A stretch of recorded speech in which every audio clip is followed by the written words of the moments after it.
Oliver, there was a deal done in Brussels this morning at 4:30 a.m, I think, on banking supervision. Now, this is obviously one of the big initiatives to come out of the financial crisis and the whole issues that hang over the euro and monetary union, and the need for much more common supervision. Can you just sort of explain what we have agreed?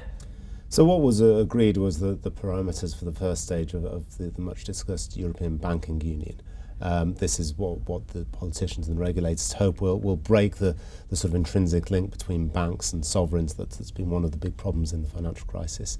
And what they've agreed today is that the European Central Bank, the ECB, will, alongside national regulators, take control of regulating the biggest 150 to 200 banks in the Eurozone. It's not clear exactly how many it'll be, but we think it'll be about 200 banks.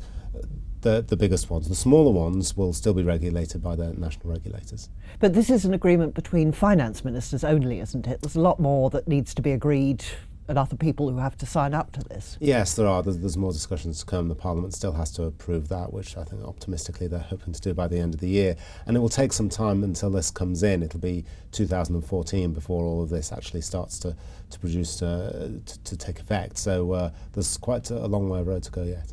And there are some other legs to this whole idea of common supervision for the financial services sector in Europe. I mean, we're even within the banking issue, we've got questions of common deposit guarantee schemes. Where are we with all of that? So there's two other legs to a whole European Banking Union which have been sort of pushed down the road for the moment. The first is on resolution, or more straightforwardly, what happens if a big bank goes bust. The Americans and the British came out with their ideas on how this should be handled earlier this week.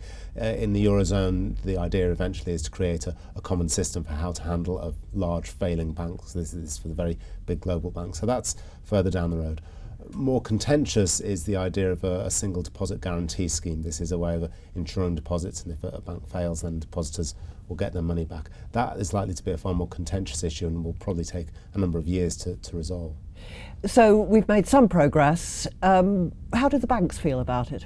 I think the bank's fairly pleased that there's been some progress towards a resolution of this. As with all organisations, they dislike uncertainty. So if there's a little more certainty, that's good. But of course, there's a long way to go yet, and I think they're still waiting to see the final details.